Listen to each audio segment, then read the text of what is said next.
Sobral, no estado do Ceará. Com certeza você deve ter ouvido falar da experiência educacional que foi implantada no município de Sobral há mais ou menos 27 anos atrás.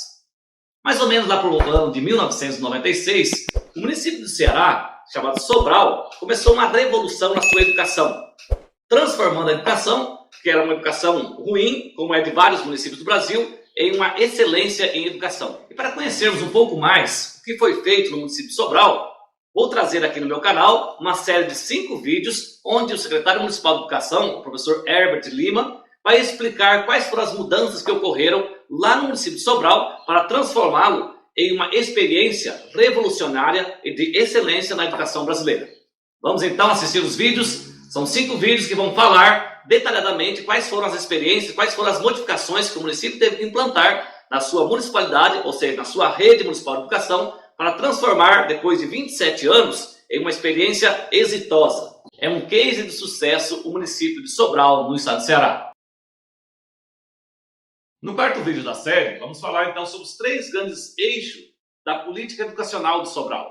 Preste atenção então e veja quais são esses 3 grandes eixos que o secretário expõe de forma clara, que foi implantado na rede municipal de educação de Sobral. Bom, e aqui, eu não sei quantos minutos eu tenho, mas se alguém... mais 2 horas ainda. O pessoal vai cansado. São 196 lâmpadas, hein? Vamos lá. Você me avisa aí, por favor. Então a gente tem alguns eixos estruturantes dentro da política educacional de Sobral. E aqui eu quero pedir licença a vocês e pedir desculpas se por acaso eu falar alguma coisa que não seja da realidade de algum município, mas eu quero dizer que eu respeito muito e eu compreendo o grau de complexidade de cada um de vocês aqui, no contexto onde estão e, obviamente, fazendo um bom trabalho como assim vocês fazem. Mas vamos lá então. O primeiro eixo foi o fortalecimento da gestão escolar. O que é que Sobral fez? Qual foi a decisão que Sobral tomou como município há mais de 20 anos atrás? Extinguir a indicação política para cargos da educação. Não há mais indicação de diretores, nem coordenador pedagógico, nem secretário escolar, embora a Constituição, a matriz constitucional brasileira permita que qualquer gestor público eleito escolha, indique, nomeie para os chamados cargos de comissão ou cargos de confiança. Em Sobral, diretor e coordenador de escola não é mais, há quase 2 décadas, indicação do prefeito, nem do secretário, e nem passa por eleição. Porque a gente constatou que a eleição, às vezes, elegia o mais popular, o mais bonzinho, o que era mais concedente do que efetivamente o melhor para o técnico. Então Sobral passou a fazer seleção pública, com prova escrita eliminatória, primeira etapa. Depois, curso de formação, segunda etapa. Depois, entrevista com psicólogo, para saber se aquele profissional tem perfil de liderança. Depois, análise de títulos acadêmicos. Em seguida, entrevista e classificação final após 6 meses de processo seletivo. Então você tem 200, 300 candidatos e ficam 20, 30 classificados no final. E esses vão ser convidados para ocupar cargos nas escolas, diretor. Se faz um bom trabalho, se implementa o seu plano de metas, o seu plano de ação, se tem eficiência e qualidade no trabalho de gestão pedagógica, permanece nomeado na escola. Se não, é exonerado, um outro candidato da seleção é convidado para o cargo. É o mérito, é a capacidade técnica, é a transparência no processo seletivo para a indicação de um cargo de liderança.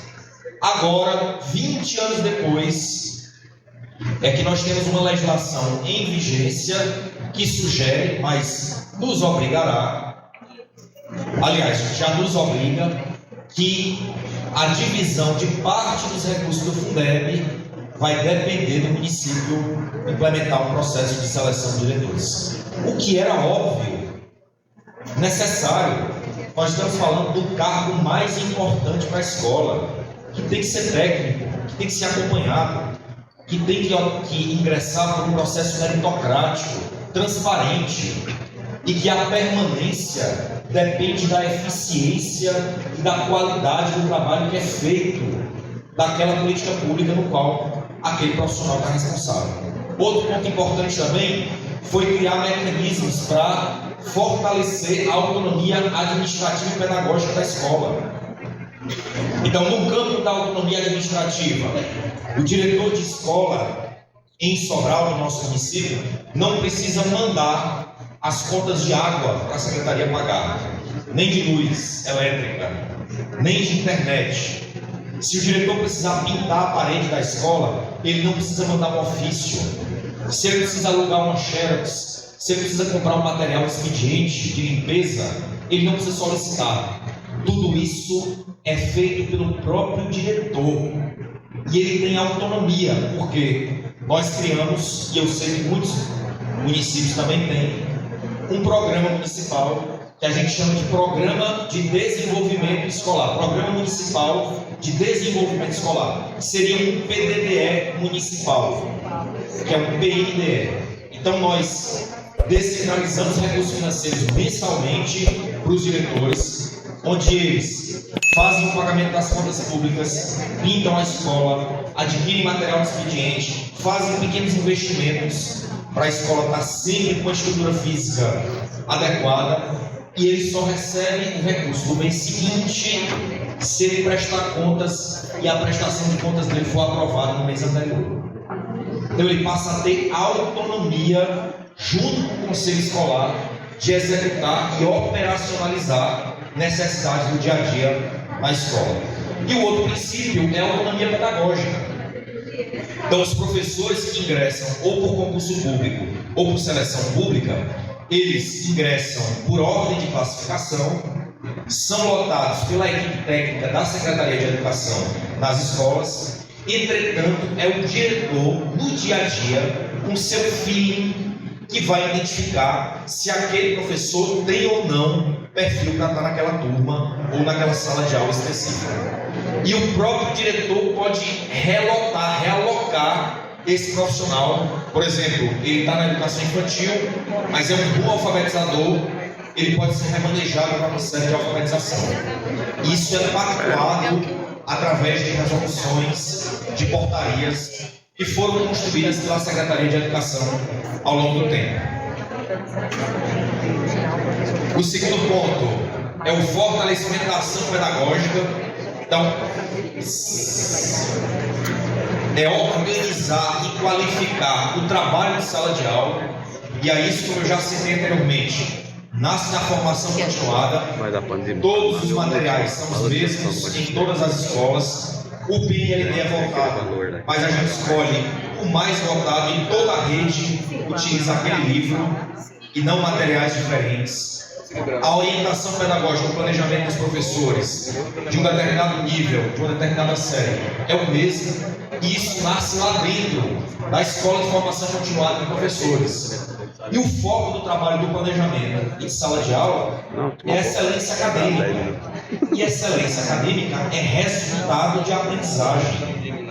E aí entra o terceiro eixo dessa política educacional, das características do trabalho que é feito no município, que a gente chama de valorização dos profissionais do magistério, pautado no mérito do resultado de aprendizagem.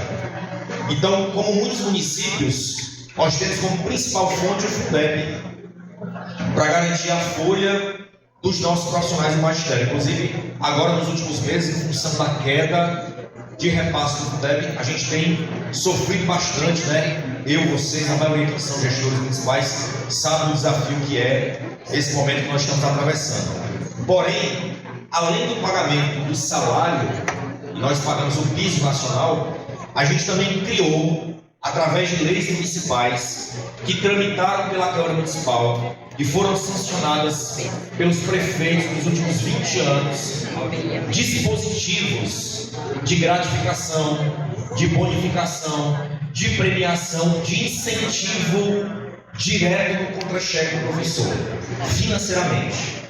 a partir dos níveis de aprendizagem dos alunos. Então, aquele professor que chega no final do ano e alfabetiza 90% da sua turma de segundo ano, além do salário, ele incorpora permanentemente no seu contra-cheque uma gratificação. Até a próxima avaliação. Porque se a criança permanece, se a turma permanece no mesmo nível, essa gratificação permanece no contra-cheque. Se a turma diminui o nível de alfabetização, essa gratificação pode ser reduzida ou ele pode até perder a gratificação a mais. Todos recebem o mesmo salário, que é o piso, mas o município reconhece, remunera o profissional que tem um desempenho a partir de alguns índices e indicadores que são estabelecidos pela própria secretaria. E fora a incorporação de salário, ele ainda recebe premiações que são rateadas pelos profissionais da escola. Sobral, a gente tenta fazer um trabalho de reconhecimento público dos professores. Então, várias vezes no ano, nós realizamos eventos públicos em praça pública com 3, 4, 5 mil pessoas, onde os professores são chamados para serem homenageados, reconhecidos, para elevar a autoestima, para aumentar o grau de reconhecimento, de engajamento. Isso é fundamental para estimular o profissional a fazer um trabalho motivado, e esse trabalho é feito fortemente dentro da Secretaria de Educação. Então, reconhecimento a partir do processo de qualificação e pelo resultado de aprendizagem. Se ele vai para a formação, se ele tem frequência, se os alunos estão aprendendo e essa aprendizagem passa a ser materializada nas avaliações que a Secretaria do Município implementa, isso vira gratificação, prêmio, incentivo salarial diretamente no contra-cheque dos professores. Ok? Bom, aqui são alguns resultados. Como é que aquele problema lá do início da distorção e da série era no final da década de 90, tanto nos anos iniciais como nos anos finais, e como é que ele vem caindo nos últimos anos. Hoje é praticamente próximo de 1%, tanto no ensino fundamental 1 como também no ensino fundamental 2. Aqui foi 2 recortes históricos, mas que representam essa queda, hoje praticamente na casa de 0 a 1%. Aqui aquele outro problema que eu também falei, que é o abandono escolar, tanto nos anos iniciais, estava na casa de 7%, como nos anos finais, acima de 20%, e como é que se encontra hoje, em 2016, é praticamente o mesmo recorte de 2023, que é 100% de todas as crianças na escola.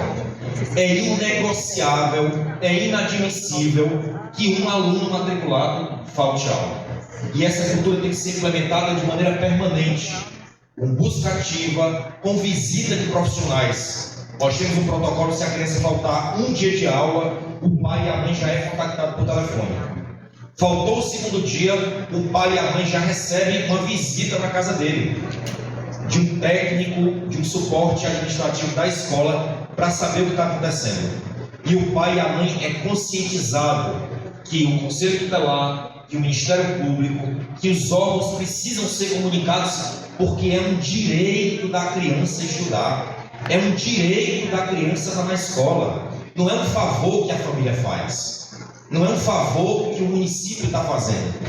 É internalizar isso na consciência, não só dos profissionais da educação, mas principalmente na sociedade.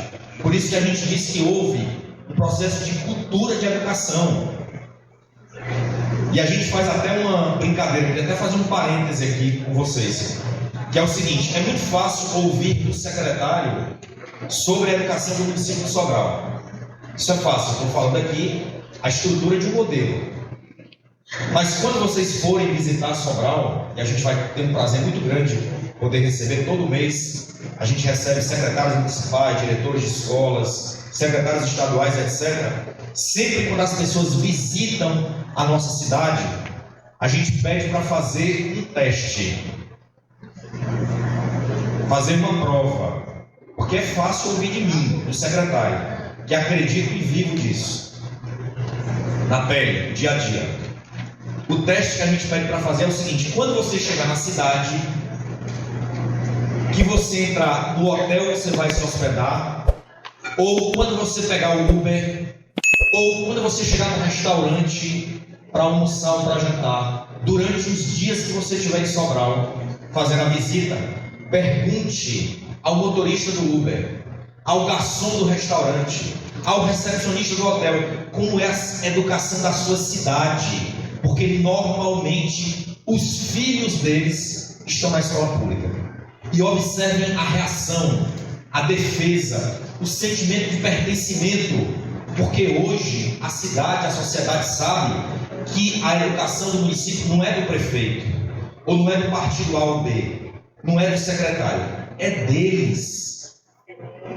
É um sentimento de pertencimento, é um patrimônio público do município, da comunidade, da sociedade. Então, os pais não admitem que o primeiro dia de aula o aluno já tenha o fardamento completo uma semana antes, o material didático completo, o kit escolar, a mochila. Eles não admitem, porque há quase 20 anos eles foram condicionados a isso.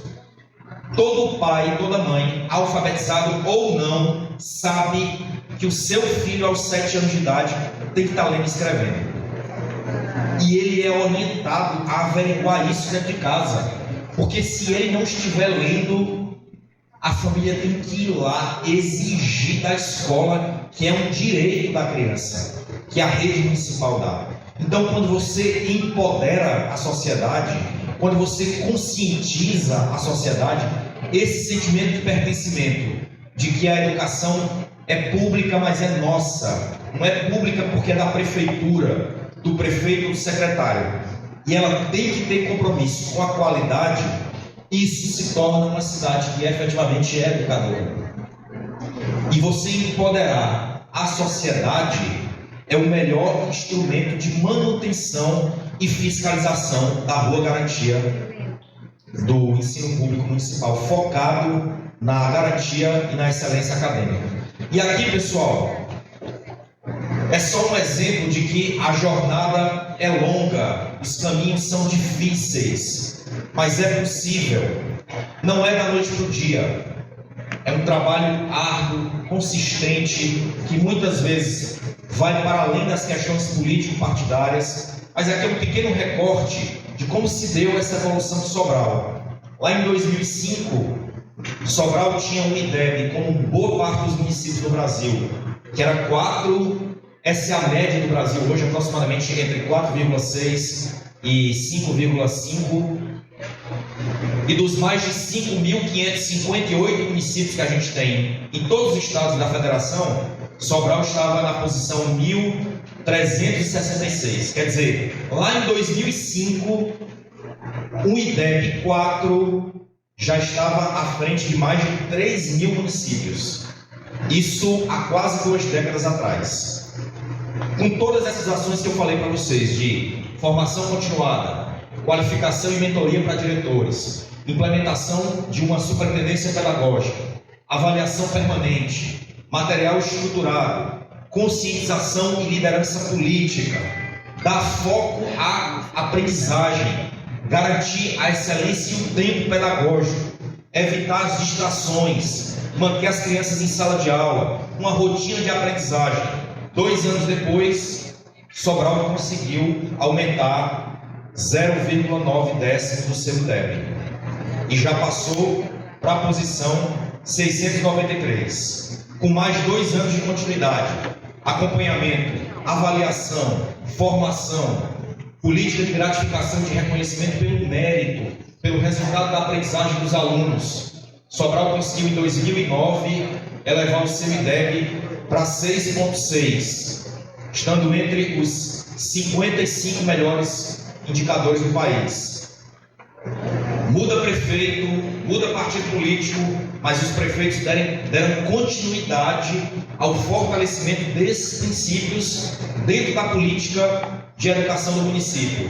Mais 2 anos, o município consegue com o IDEB 7,3. E aí começa a refinar os processos, implementar metodologias ativas, inserir ferramentas tecnológicas, cultura maker. Aí sim, quando a escola garante o básico, a sua obrigação, ela pode trazer novas estratégias, ela pode explorar as múltiplas dimensões do processo de formação humana e integral, mantendo o básico, fazer bem feito o básico, cumprir o dever de casa.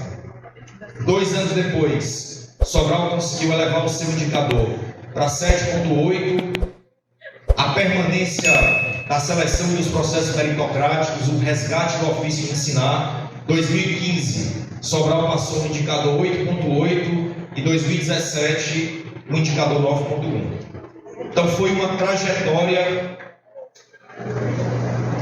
bastante intensa de ações de continuidade para poder fortalecer e qualificar o aprendizado. A partir daqui, uma série de outras estratégias foram implementadas, como por exemplo o concurso público para psicólogos. Hoje nós temos um psicólogo concursado em cada escola para trabalhar com os aspectos emocionais do professor, dos estudantes, para cuidar da saúde mental, porque não é só o desenvolvimento cognitivo, é preciso também trabalhar com as questões emocionais dos profissionais, do diretor, do coordenador pedagógico, fortalecer a educação inclusiva. Então tudo isso só foi possível porque o cognitivo, a aprendizagem, ela estava no primeiro ponto. Aqui foi a evolução ao longo do tempo, tanto em relação ao estado do Ceará, como em relação ao Brasil, como a média de Sobral, tanto nos anos iniciais, como também nos anos finais.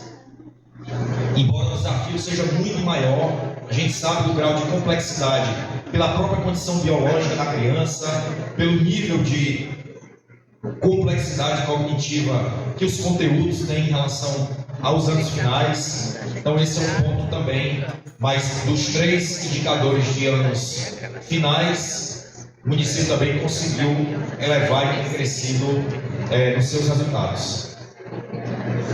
Bom, para finalizar, essa avaliação diagnóstica, ela leva em consideração os alunos desde a educação infantil, passando pelo primeiro ao 9º ano, e não apenas no final de ciclo, como é, por exemplo, o caso do SAEB, segundo, quinto e nono. Hoje, além de língua portuguesa, matemática e escrita, nós temos essa avaliação também na área de ciências humanas e ciências da natureza, já olhando para os novos desafios e para a nova matriz do SAEB.